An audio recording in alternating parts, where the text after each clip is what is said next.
बच्चों, क्या आपने कभी बिल्ली को पाला है, डॉग को या फिर किसी भी एनिमल को? आपको पता है कि उनके साथ हमें कितना अफेक्शन हो जाता है, कितना उनकी भी मेमोरी हमारे लिए शार्प हो जाती है और वो हमारे साथ फ्रेंडली बिहेव करते हैं। तो क्या आपने कभी एक स्लॉथ बेयर को पाला है, जो कि एक वाइल्ड एनिमल है और वो भी हमारे साथ इतना अफेक्शन कर सकता है जितना कि कोई और पेट एनिमल? तो आज हम इसी पार्ट में ये कहानी पढ़ेंगे एक स्लॉथ बेयर की, जिसको कि राइटर अपनी वाइफ को गिफ्ट देता है लाकर, और वो उसके साथ इतना अफेक्शन करने लग जाती है और वो भी अपनी मेमोरी में उसको इतना याद रखने लग जाता है कि वो दोनों एक दूसरे से अलग नहीं रह सकते। तो चले पढ़ते हैं हम द बॉन्ड ऑफ लव।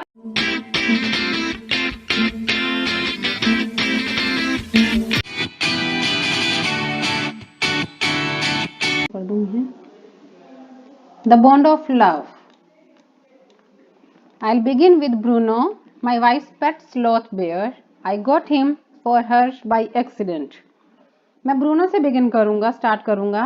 मेरी वाइफ का पालतू स्लोथ भालू, मैंने उसे यानी कि भालू को अपनी पत्नी के लिए, अपनी वाइफ के लिए एक्सीडेंटली रूप से प्राप्त कर लिया था। मतलब कुछ एम नहीं था मेरा कि मैं भालू खरीद कर उसे गिफ्ट दूं, एक्सीडेंटली रूप से ही मुझे वो मिल गया था। 2 years ago, we were passing through the sugarcane fields near Mysore. 2 साल पहले हम मैसूर के पास गन्ने के खेतों से होकर गुजर रहे थे, मतलब वहां से पास आउट कर रहे थे। People were driving away the wild pigs from the fields by shooting at them। लोग जंगली सुअरों को उन पर शूटिंग करके, मतलब गोली मारकर, गोली चला चलाकर खेतों से भगा रहे थे। Some were shot and some escaped। कुछ को गोली लगी और कुछ बच निकले। We thought that everything was over when suddenly a black sloth bear came out panting in the hot sun। हमने सोचा कि सब कुछ समाप्त हो गया, सब कुछ खत्म हो गया। तभी एक काला स्लोथ भालू इतनी तपती धूप में, पैंटिंग सन, हॉट सन में, तपती हुई धूप में हाँफता हुआ, पैंटिंग करता हुआ, है ना, बाहर आया। Now, I'll not shoot a sloth bear wantonly, but unfortunately for the poor beast, one of my companions did not feel that way about it and promptly shot the bear on the spot। और अब मैं without reason, है ना, बिना किसी कारण के, without reason एक स्लोथ भालू को गोली नहीं मारूंगा, लेकिन बट उस बेचारे जानवर के अनफॉर्चुनेटली, है ना, उसके लिए अनफॉर्चुनेटली, मतलब मेरे फ्रेंड्स में से ही, मेरे दोस्तों में से ही, वन ऑफ माय कंपेनियन यानी कि मेरे दोस्तों में से एक ने क्या किया, मतलब इसके बारे में इस तरीके से महसूस नहीं किया जैसा कि मैं महसूस कर रहा था कि मैं इसे गोली नहीं मारूंगा, और जल्दी से उसने क्या किया, मौके पर ही भालू को गोली मार दी। As we watched the fallen animal, we were surprised to see that the black fur on its back moved and left the prostrate body। और जैसे ही हमने इस गिरे हुए जानवर को, मतलब फॉलन एनिमल कौन है वहां, बियर, भालू, है ना, इस गिरे हुए जानवर को देखा, हम यह देखकर सरप्राइज थे कि उसकी पीठ के काले फर, है ना, जो फर थे, black fur on its back, उसकी पीठ पर जो काले काले फर थे, घने मुलायम सुंदर बाल जो थे, वो हिले और गिरे हुए शरीर को छोड़ दिया। Then we saw it was a baby bear that had been riding on its mother's back when the sudden shot had killed her। तब हमने देखा कि यह एक बच्चा भालू था, मतलब बेबी बेयर था, जो अपनी माँ की पीठ पर सवारी कर रहा था, घूम रहा था, राइडिंग कर रहा था, और जब अचानक चली गोली ने उसे, यानी कि बच्चे भालू की, मतलब जो बेबी बेयर था, उसकी माँ को मार दिया अचानक चली गोली ने, जो मेरे ही फ्रेंड्स में से एक ने चला दी थी। The little creature ran around its prostrate parent making a pitiful noise। छोटा सा जीव, बेबी बेयर, अपनी गिरी हुई यानी कि मृत, डेड माँ के चारों ओर पिटीफुल नॉइज करता हुआ, एकदम दयनीय आवाज निकालता हुआ, रोता हुआ वहां घूमने लगा। I ran up to it to attempt capture. मैं उसको पकड़ने के लिए, है ना, उस तक दौड़ा, मैंने कोशिश की कि मैं उसको पकड़ूं। It scooted into the sugarcane field. यह गन्ने के खेत में दौड़ गया। Following it with my companions, I was at last able to grab it by the scuff of its neck while it snapped and tried to scratch me with its long hooked claws। और अपने साथियों के साथ जब मैंने इसका मतलब पीछा करते हुए और आखिरकार मैंने इसको गर्दन के पिछले भाग से, नेक के पिछले भाग से जब मैंने इसको मतलब पकड़ने में जब मैं एबल हो गया, और जबकि इसने मुझे काटा अपने लंबे और मुड़े हुए पंजों से, और खरोंच मारने की भी कोशिश की इसने। We put it in one of the gunny bags we had brought, and when I got back to Bangalore, I duly presented it to my wife. और हमने इसको बोरियां, मतलब जो बोरी होती है ना, गन्नी बैग्स होते हैं, बोरी जो होती है, कट्टे बोरी है ना, जिनमें हम लोग सामान लेके जाते हैं, तो उसके अंदर हमने इसको डाल दिया। और जब मैं वापस बेंगलोर पहुंचा तब मैंने यह अपनी वाइफ को दे दिया। शी वॉज डिलाइटेड, वह बहुत ही खुश थी। She at once put a coloured ribbon around its neck, उसने इसके गर्दन के चारों तरफ क्या लगा दिया, कलर्ड रिबन लगा दिया, एक रंगीन सा रिबन डाल दिया। And after discovering the cub was a boy, she christened it Bruno. और जब पता लगा कि यह बच्चा एक लड़का था, मतलब बेबी बेयर जो था एक ही था, तब उसने इसका नाम भी रख दिया Bruno. Bruno soon took to drinking milk from a bottle. It was but a step further, and within a very few days he started eating and drinking everything else. और ब्रूनो जो था वो जल्दी ही बोतल से भी दूध पीने की आदत उसको लग गई, और एक कदम और आगे कुछ ही दिनों में वो हर चीज खाने पीने सीख गया था। स्टार्ट कर दी थी उसने हर चीज खानी, eating and drinking everything. And everything is the right word, और एवरीथिंग जो है, प्रत्येक चीज है ना, यही ठीक शब्द है कि उसने क्या क्या खाना शुरू कर दिया था। For he ate porridge made from any ingredients, vegetables, fruits, nuts, meat, especially pork, curry and rice, regardless of condiments and chilies, bread, eggs, chocolates, sweets, pudding, ice cream, etc., etc., etc. देखो क्या क्या खाना शुरू कर दिया था उसने। दलिया, जो किसी भी चीज से बनाओ, सब्जियां, फ्रूट्स, अखरोट, मांस, स्पेशली कौन सा मांस, पोर्क, सुअर का मांस, कढ़ी चावल और मसाले, जो भी कॉन्डिमेंट्स होते हैं, मिर्चियाँ, मतलब इन पर ध्यान दिए बिना वो सब कुछ ही खा लेता था। ब्रेड, एग्स, चॉकलेट, मिठाइयाँ और पुडिंग, मतलब मीठा पकवान, कोई भी हलवा हो, जो भी हो, पुडिंग और आइसक्रीम आदि आदि आदि, मतलब सब कुछ ही वो खाने लग गया था। As for drink, milk, tea, coffee, lime juice, aerated water, butter milk, beer, alcoholic liquor and in fact anything liquid. और पीने की बात करें तो वो दूध, चाय, कॉफ़ी और नींबू पानी, लाइम जूस है ना, और छाछ और बटर मिल्क मतलब छाछ, बियर और एल्कोहलिक शराब, और वास्तव में कोई भी लिक्विड, मतलब जो भी लिक्विड था वो सब पी लेता था। It all went down with relish, और यह सब वो इंटरेस्ट से, मतलब उसके गले से उतर जाता था, यानी कि वो पी लेता था। The bear became very attached to our two Alsatian dogs and to all the children of the tenants living in our bungalow. और यह बालू हमारे दो अल्सेशियन कुत्तों से और हमारे बंगले में रह रहे जो टेनेंट्स थे, जो किराएदार थे, उनके सभी बच्चों से बहुत ही अधिक जुड़ गया था। He was left quite free in his younger days and spent his time in playing, running into the kitchen and going to sleep in our beds. और उसके बचपन के दिनों में तो उसको काफी फ्री छोड़ा गया था, फ्रीली छोड़ा हुआ था, और अपना समय वो खेलने में, रसोई में दौड़कर आने में और हमारे बिस्तर में सोने जाने में ही व्यतीत कर देता था।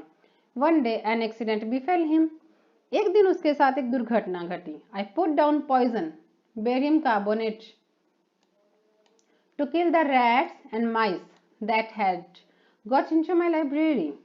क्या हुआ कि एक बार मैंने चूहों और चूहियाओं जो कि मेरे लाइब्रेरी में घुस गए थे, उनको मारने के लिए मैंने जहर रख दिया था। कौन सा जहर, बेरियम कार्बोनेट, ये वाला जहर जो था चूहों को मारने के लिए मैंने रखा था, और जो कि मेरे लाइब्रेरी में घुस गए थे। Bruno entered the library as he often did, और ब्रूनो लाइब्रेरी में एंटर कर गया जैसे कि वो हमेशा आता ही रहता था। And he ate some of the poison, और उसने उसमें से कुछ जहर जो था वो खा लिया, barium carbonate. Paralysis set in to the extent that he could not stand on his feet. और इस सीमा तक उसको पैरालिसिस हो गया कि मतलब कि वो बिल्कुल अपनी टांगों पर खड़ा ही नहीं हो सकता था। But he dragged himself on his stumps to my wife, who called me. I guessed what had happened. लेकिन उसने अपनी टांगों का जो मोटा भाग होता है ना, उसके मतलब उसके माध्यम से, वो स्टंप के माध्यम से क्या ड्रैग अपने आप को घसीटते हुए वो मेरी वाइफ तक अपने आप को ले गया। और फिर वाइफ ने मुझे पुकारा और मैंने आइडिया लगा लिया था, गैस कर लिया था कि क्या हुआ होगा। Off I rushed in the car to the vet's residence. मैं उसे कार में लेकर वेट डॉक्टर के घर दौड़ पड़ा। वेट जो एनिमल्स का डॉक्टर होता है ना, जानवरों का डॉक्टर, उसके घर दौड़ पड़ा। अ केस ऑफ पॉइजनिंग, जहर खाने का एक केस। टेम बेयर, पालतू भालू। Barium carbonate, what to do. Barium carbonate, क्या किया जा सकता है, वो भी सोच में पड़ गया। आउट केम हिज मेडिकल बुक्स, और अब उसने अपनी बुक्स जो थी उसमें से एक लिस्ट निकाली, है ना, उसके मेडिकल बुक्स से जो एक लिस्ट मतलब उसके आगे बनती गई कि उसे क्या क्या करना है। And a feverish reference to index begin, what poison did you say sir. Barium carbonate, yes, barium salts, barium carbonate.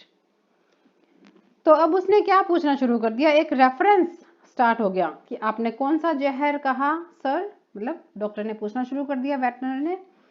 तो बेरियम कार्बोनेट, हाँ, बेरियम सोल्ट्स, तो वो क्या कहता है कि बेरियम कार्बोनेट। सिम्टम्स, लक्षण क्या है, मतलब अब वो खाने के बाद में इस बेयर में लक्षण क्या आ रहे हैं। Paralysis treatment injections of just a minute sir. तो मतलब उसने कहा अच्छा पैरालिसिस, और इसका ट्रीटमेंट के इंजेक्शन 1 मिनट ठहरिए, है ना। I bring my syringe and the medicine, मैं अपने सिरिंज यानी कि सुई और दवा लेकर आता हूँ। I dash back to the car, Bruno still floundering about on his stumps but clearly weakening rapidly. Some vomiting, heavy breathing with having flanks and gaping mouth. और मैं वापस कार तक तेज दौड़ कर गया, और ब्रूनो अभी भी अपनी टांगों का जो स्टंप था, है ना, मोटा भाग जो था, उससे चलने के लिए संघर्ष कर रहा था, स्ट्रगल वो कर रहा था। लेकिन अब वो बहुत ज़्यादा कमज़ोर होता जा रहा था, कोशिश कर करके उसको उल्टियाँ, हैवी ब्रेथिंग होने लग गई थी, और ऊपर नीचे होते सांस भी होने लग गई थी उसको, और उसका मुंह जो था वो गैपिंग होता जा रहा था ना, मुंह भी खुला खुला ही रह रहा था। होल्ड हिम एवरीबॉडी, पकड़ो इसको सारे जने। इन goes the hypodermic Bruno squeals, 10 cc of the antidote enters his system without a drop being wasted. और इंजेक्शन की सुई अंदर जाती है, ब्रूनो चिल्लाता है 10 cc एंटीडोट, दवा की एक बूंद भी वेस्ट किए बिना उसके सिस्टम में एंटर कर देते हैं। 10 मिनट्स लेटर कंडीशन अनचेंज्ड, और 10 मिनट के बाद भी जो हालत होती है वो तो अनचेंज्ड होती है। Breathing less stertorous, Bruno can move his arms and legs a little although, sorry another 10 cc injected, दूसरा 10 cc इंजेक्शन दिया गया, एक बार पहले दिया 10 cc इंजेक्शन और फिर दोबारा से दिया गया। 10 minutes later, breathing less stertorous, Bruno can move his arms and legs a little although he can not stand yet. 10 minute बाद मतलब क्या हुआ कि ब्रूनो अपनी बाजू और टांगों को कुछ हिला सकता था, है ना। और ब्रेथिंग लेस स्टेटोरस, और जो सांस थी उसमें सांस कम खराटेदार, मतलब सांस में खराटों की आवाज सी आ रही थी। Bruno can move his arms and legs although he can not stand it, हालांकि वो खड़ा नहीं हो पा रहा था। 30 minutes later Bruno gets up and has a great feat, 30 minute के बाद ब्रूनो उठ जाता है और बहुत अधिक खाता है। ही लुक्स एट अस डिस्डेनफुली, वो हमारी तरफ डिस्डेनफुली मतलब हेटफुली, घृणा से देखता है। As much as to say what's barium carbonate to a big black bear like me, Bruno is still eating, इतना अधिक मतलब जैसे कि वो कह रहा हो, इस तरह से देख रहा था कि जैसे कि वो कह रहा हो कि मेरे जैसे काले भालू के लिए बेरियम कार्बोनेट क्या है। ब्रूनो अभी भी खा रहा था, मतलब इतनी ज्यादा उसको भूख लगी थी वो। Another time he found nearly 1 gallon of old engine, अब दूसरी बार उसके साथ जो इंसिडेंट हुई थी कि उसने लगभग 1 गैलन पुराना इंजन ऑयल मिल गया था उसको, which I had drained from the sump of the Studebaker and was keeping as a weapon against the inroads of termites. और मतलब उसको मैंने स्टूड ब्रेकर कार की टंकी से निकाला था और किस लिए रखा हुआ था कि दीमक जहाँ भी लग जाएंगे ना उनके विरुद्ध मैं इस हथियार को यूज करूंगा, इसलिए मैंने उसे रखा हुआ था। He promptly drank the lot और वो इसको जल्दी जल्दी बहुत सारा पी गया, but it had no oil effect whatever। फिर भी इस पर किसी भी तरह का बुरा प्रभाव तो जो है वो नहीं हुआ था। The months rolled on and Bruno had grown many times the size he was when he came. He had equaled the Alsatian in height and had even outgrown them, but was just as sweet, just as mischievous, just as playful। और महीनों गुजर गए, Bruno उस size से कई गुना बढ़ गया था जिस साइज में हम उसे लेकर आए थे। उसकी हाइट वगैरह बहुत ऊंची हो गई थी, हाइट में तो वो अल्सेशियन डॉग्स से भी बराबरी कर रहा था, यहाँ तक कि उनसे भी बड़ा होता जा रहा था वो। और लेकिन बिल्कुल वैसा ही स्वीट था, बिल्कुल वैसा ही मिस्चीवियस शैतान सा था, जैसा कि वो आया था वैसा ही शैतान था, है ना, स्वीट भी था और ठीक वैसा ही प्लेफुल भी था, मतलब खेलता रहता था सारा दिन। And he was very fond of a soul और वह हम सभी का बहुत ही चहेता भी था। Above all, he loved my wife and she loved him too. She had changed his name from Bruno to Baba, a Hindustani word signifying small boy। और अब मतलब मेरी जो पत्नी थी वो भी उससे बहुत प्यार करती थी, उसने उसका नाम ब्रूनो से बाबा रख दिया था। बाबा एक हिंदुस्तानी शब्द है जिसका अर्थ क्या होता है, स्मॉल बॉय, छोटा बालक। And he could do a few tricks too at the command. Baba wrestled or Baba boxed. He vigorously tackled anyone who came forward for a rough and tumble। और अब वो कुछ ट्रिक्स भी दिखा सकता था, मतलब जैसे उसको आदेश मिलता ना कि बाबा कुश्ती लड़ो, बाबा मुक्केबाजी करो, कि रेसल करो, बॉक्स करो, तो वो सब करता था, बॉक्सिंग भी करता था, रेसलिंग भी करता था, है ना। और give him a stick and say Baba hold gun and he pointed the stick at you। और अगर उसको एक बंदूक देते कि बंदूक पकड़ो तो वो छड़ी को अपनी तरफ तान लेता था, मतलब उसको छड़ी देते और उसको कहते थे कि गन पकड़ो तो वो गन की तरह उस छड़ी को तान देता था आपकी तरफ। और and he pointed his stick, asked him Baba where's baby, and he immediately produced and cradled affectionately a stump of wood which he had carefully concealed in his straw bed। और मतलब वो बहुत ही ध्यान से, है ना, जब उसको पूछते ना कि बाबा बच्चा कहाँ है, तो वो तुरंत ही एक लकड़ी के स्टंप को, जिसको वो बहुत ही ध्यान से घास फूस के बिस्तर में छिपा कर रखता था एक बच्चे की तरह, तो वो उसको सामने लाकर दिखा देता था सबको कि ये रहा बच्चा, है ना। और उसके साथ इतना अटैचमेंट हो जाता था, उसको अफेक्शनेटली उसको झुलाता रहता था। But because of the tenants children poor Bruno और Baba had to be kept chain most of the time. लेकिन किराएदारों के बच्चों के कारण बेचारा ब्रूनो या बाबा मोस्ट ऑफ टाइम जंजीरों से बांध कर रखा जाता था। Then my son and I advised my wife and friends advised her too to give Baba to the Jew at Mysore। He was getting too big to keep at home। और इसलिए मेरे बेटे ने और मैंने अपनी वाइफ को advice दी, मेरे दोस्तों ने भी एडवाइस दी कि बाबा को मैसूर के चिड़ियाघर में दे देते हैं, जू में दे देते हैं।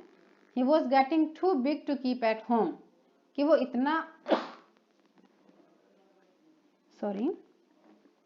इतना बड़ा हो गया है कि अब उसे घर पर नहीं रखा जा सकता। After some weeks of such advice, she at last consented hastily, and before she could change her mind, a letter was written to the curator of the zoo। और मतलब ऐसे परामर्श देते रहे और कुछ सप्ताहों के बाद मतलब उसने सहमति दे ही दी, हाँ में, कि चलो कोई बात नहीं भेज दो। और जल्दी से, इससे पहले कि मेरी वाइफ का इरादा बदल जाता कि मैं तो नहीं भेजूंगी इसको मैसूर में, है ना, मतलब जू में नहीं भेजूंगी, इससे पहले कि उसका इरादा बदले हमने जल्दी से चिड़ियाघर के जो क्यूरेटर थे, प्रबंधक जो थे, मैनेजर जो थे, उनको हमने एक लेटर लिख दिया। Did he want a tame bear for his collection. और क्या लिखा उसमें कि क्या वह अपने कलेक्शन के लिए एक पालतू भालू रखना चाहता है। He replies yes. उसने क्या जवाब दिया, yes. The zoo sent a case from Mysore in a lorry a distance of 87 miles and Baba was packed off. और वहां से चिड़ियाघर ने मैसूर से, है ना, चिड़ियाघर के मैसूर से वहां से एक पिंजरा भेजा गया, केज भेजा गया 87 मील की दूरी, और बाबा को रवाना कर दिया गया। We all missed him greatly, but in a sense we were relieved. My wife was inconsolable. She wept and fretted. हम सभी ने उसको बहुत मिस किया, बहुत ही उसकी हमें याद आई, लेकिन एक अर्थ में हम लोग रिलैक्स भी हो गए थे, है ना। और मेरी वाइफ जो थी वो इनकॉन्सोलेबल थी, मतलब उसको कोई सांत्वना दे ही नहीं सकता था। वो इतना ज़्यादा रोई और इतना ज़्यादा फ्रैटेड हुई, मतलब एंग्री भी होती थी, चिड़चिड़ी भी हो रही थी। For the first few days she would not eat a thing, और पहले कुछ दिनों तक तो उसने एक भी चीज़ नहीं खाई। Then she wrote a number of letters to the curator, और फिर उसने क्यूरेटर को बहुत से पत्र लिखे। How was Baba? Back came the replies, well but fretting, he refuses food too. और वो क्या पूछती थी कि बाबा कैसा था, और वहां से वापस रिप्लाई आता ठीक है, लेकिन बहुत ही वो जो है फ्रेटिंग हो रहा है, क्रोधित हो रहा है, और भोजन से भी मना कर देता है। इस तरह के वो जवाब देते थे।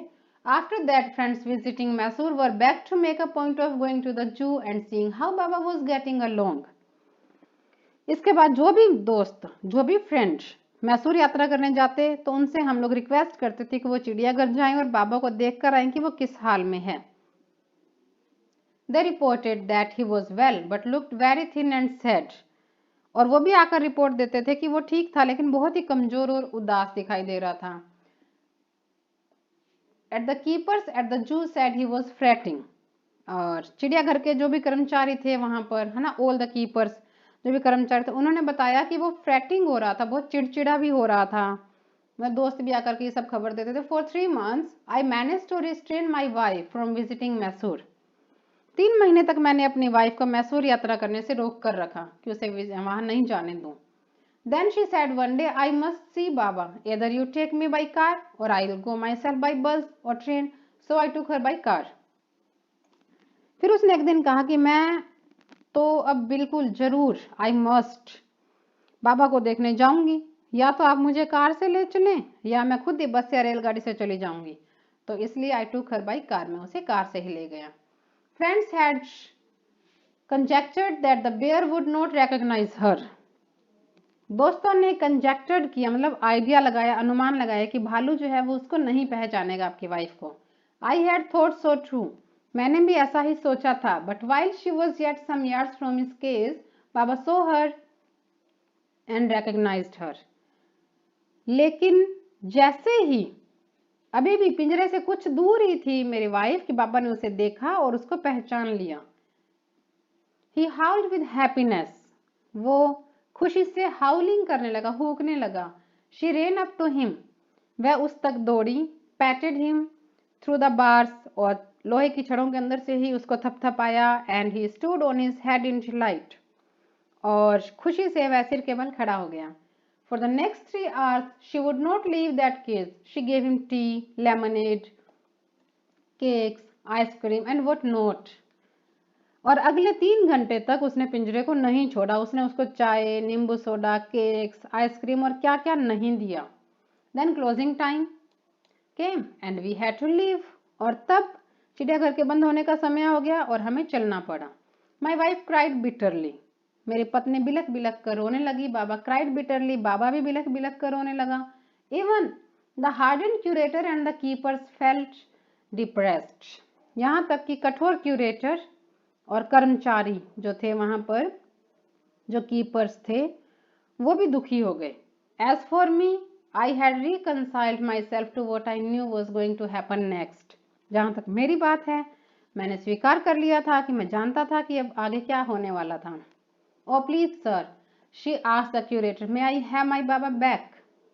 हेजिडेंटली he answered, madam, he belongs to the Jew and is government property now. I cannot give away government property, but if my boss, the superintendent Bangalore, agrees, certainly you may have him back. तो अब क्या हुआ कि writer करेंगे, मेरी wife ने पूछा curator से कि ओ सर प्लीज, क्या मुझे मेरा बाबा वापस मिल सकता है? तो हेजिटेट करते हुए उसने उत्तर दिया, मैडम, अब यह चिड़ियाघर से बिलोंग करता है और अब यह गवर्नमेंट संपत्ति है, सरकारी संपत्ति मैं आपको नहीं दे सकता। लेकिन अगर मेरा बॉस जो कि बेंगलोर के अधीक्षक है ना, बेंगलोर में है, वो अगर एग्री हो जाए तो श्योरली आप उसे वापस प्राप्त कर सकते हो ना, you may have him back, आपको ये वापस मिल सकता है। There followed the return journey to Bangalore and a visit to the superintendent Bangalore. और बेंगलोर के लिए वापसी यात्रा करी हमने, और उस सुपरिटेंडेंट अधीक्षक जो थे उनके बंगले तक हमने विजिट किया, मतलब उनको मिलने के लिए गए बंगले पर। अ टीयरफुल प्लीडिंग, एक आंसू भरा हुआ निवेदन, Baba and I are both fretting for each other. मेरे वाइफ ने क्या बोला कि बाबा और मैं एक दूसरे के लिए छटपटा रहे हैं, फ्रेटिंग कर रहे हैं। Will you please give him back to me, क्या आप उसे वापस मुझे देंगे। He was a kind hearted man and consented, वो बहुत ही काइंड हार्टेड व्यक्ति था और उसने सहमति दे दी। Not only that but he wrote to the curator telling him to lend us a cage for transporting the bear to Bangalore. केवल इतना ही नहीं बल्कि उसने क्यूरेटर को भी यह बताते हुए लिख दिया कि बेयर को बेंगलोर तक ट्रांसपोर्टिंग के लिए, मतलब वो हमें एक पिंजरा भी दे दे। Back we went to Mysore again, armed with the superintendent's letter. Baba was driven into a small case and hoisted on top of the car. The case was tied securely and a slow and careful return journey to Bangalore was accomplished. अब हम मतलब एक बार but we went to Mysore again, मतलब हम वापस मैसूर गए और हमारे पास में क्या था, सुपरिटेंडेंट का लेटर लिखा हुआ था, वो हम साथ लेकर गए और बाबा को एक छोटे पिंजरे में डाला गया और पिंजरा उठाकर कार के ऊपर रख दिया गया, टॉप ऑफ द कार पर रख दिया गया और पिंजरे को सुरक्षित बांध दिया गया और बेंगलोर तक बिल्कुल धीमी और केयरफुल जो यात्रा से उसको वापस भेज दिया गया। Once home, a squad of coolies were engaged for special work in our compound. An island was made for Baba. एक बार घर पहुंचने पर हमारे घर के ग्राउंड में बाड़े में मतलब स्पेशल काम करने के लिए हमने कुलियों के एक दल को भी नियुक्त कर लिया है ना। स्पेशल वर्क के लिए हमने कुलीज जो थे, स्क्वाड मतलब उनका पूरी टीम जो थी हमने वहां पर नियुक्त कर ली और बाबा के लिए एक वो बनाया गया, हमने आइलैंड भी बनाया। It was 20 feet long and 15 feet wide and was surrounded by a dry pit or moat 6 feet wide and 7 feet deep. यह 20 फीट लंबा था है ना, 20 फीट तो लॉन्ग था और 15 फीट वाइड था, चौड़ा था और एक गहरे गड्ढे या खाई के द्वारा ये सराउंडेड भी था जो कि 6 फीट चौड़ी थी और 7 फीट गहरी थी। जो ये खाई थी ना, यह भी 6 फीट चौड़ी थी और 7 फीट गहरी थी। A wooden box that once housed fowls was brought and put on the island for Baba to sleep in at night. एक लकड़ी का बॉक्स जिसमें क्या किया जाता था, मतलब मुर्गों को रखा जाता था है ना। एक लकड़ी का ऐसा बॉक्स जो था, हाँ, हाउस्ड फाउल्स था, मुर्गों का घर था जो, और उसको लाया गया और बाबा के लिए नाइट को सोने को द्वीप पर रख दिया गया और straw was placed inside to keep him warm and his baby. The nailed stump, along with his gun, the piece of bamboo, both of which had been sentimentally preserved since he had been sent away to the zoo, were put back for him to play with. और अब मतलब उसको गर्म रखने के लिए उसके अंदर घास फूस भी रख दिया गया और उसके बच्चे को भी, जो कि एक डंडा था उसके बंदूक के साथ, जो कि एक बांस का टुकड़ा भी थी, मतलब उन सभी चीज़ों को बाबा के खेलने के टापू पर रख दिया गया और मतलब उनको भी सेफ रखा गया था। जब बाबा को चिड़ियाघर भेज दिया गया था ना, तब भी इन दोनों चीज़ों को, मतलब उसके डंडे को, उसकी बांस की लकड़ी को, डंडा मतलब जिसको वो अपनी बंदूक समझता था और एक बांस की लकड़ी जिसको वो अपना बेबी समझता था, उनको भी सेंटिमेंटली मतलब संभाल कर रखा गया था। In a few days, the coolies hoisted the cage onto the island and Baba was released. कुछ ही दिनों में मजदूरों ने पिंजरे को उठाकर टापू पर रख दिया और बाबा को रिलीज कर दिया। He was delighted. वह बहुत ही खुश था। Standing on his hind legs, अपनी पिछली टांगों पर खड़े होते हुए, he profaned his gun and cradled his baby. उसने अपनी बंदूक को ताना और अपने बेबी को उसने क्या किया, क्रैडल किया, मतलब झुलाया। My wife spent hours sitting on a chair there while he sat on her lap. मेरी वाइफ वहाँ कुर्सी पर बैठी घंटों स्पेंड करती थी, जबकि वह बेयर जो था उसकी गोद में बैठा रहता था। He was 15 months old. अब वो कितनी एज का हो गया था? 15 मंथ्स ओल्ड हो गया था। एंड प्रेटी हैवी टू, 15 महीने का हो गया था और बहुत ही भारी भी हो गया था। The way my wife reaches the island and leaves it is interesting. जिस तरह से मेरी वाइफ टापू पर पहुंचती है और इसको छोड़ती है वो बहुत ही इंटरेस्टिंग है। I have tied a rope to the overhanging branch of a mango tree with a loop at its end. मैंने एक आम के पेड़ की ऊपर से लटकी हुई शाखा से एक रस्सा बांध दिया था, है ना, जिसके छोर पर क्या था कि एक फंदा जो बना था। Putting one foot in the loop she kicks off with the other to bridge the 6 foot gap that constitutes the wide of the surrounding pit. और अपना एक पैर फंदे में रखकर वो दूसरे से झटका मारती थी और 6 फुट का जो गैप था उसके जो सेतु बंधन के लिए, है ना, यानी कि उसकी दूरी तय करने के लिए। और जो कि चारों तरफ क्या था, एक खाई भी थी, सराउंडेड पिट के जो एक वाइड ऑफ द सराउंडेड पिट थी, खाई भी थी जो, है ना, उसकी चौड़ाई भी थी, है ना। और the return journey is made the same way. और वाइफ की जो वापसी यात्रा भी थी वो भी इसी तरह से होती थी। But who can say now that a sloth bear has no sense of affection, no memory and no individual characteristics. लेकिन कौन कह सकता है कि स्लोथ बेयर में कोई अफेक्शन नहीं होता, कोई स्नेह का सेंस नहीं होता, या मेमोरी नहीं होती, या उसकी कोई इंडिविजुअल कैरेक्टरिस्टिक नहीं होती, यानी कि चाहे वो कोई भी एनिमल हो, किसी भी तरह का पक्षी हो, जानवर हो, उन सब में भी बहुत अफेक्शन होता है, मेमोरी होती है और कुछ विशेषताएं भी होती हैं। And that's all, thank you.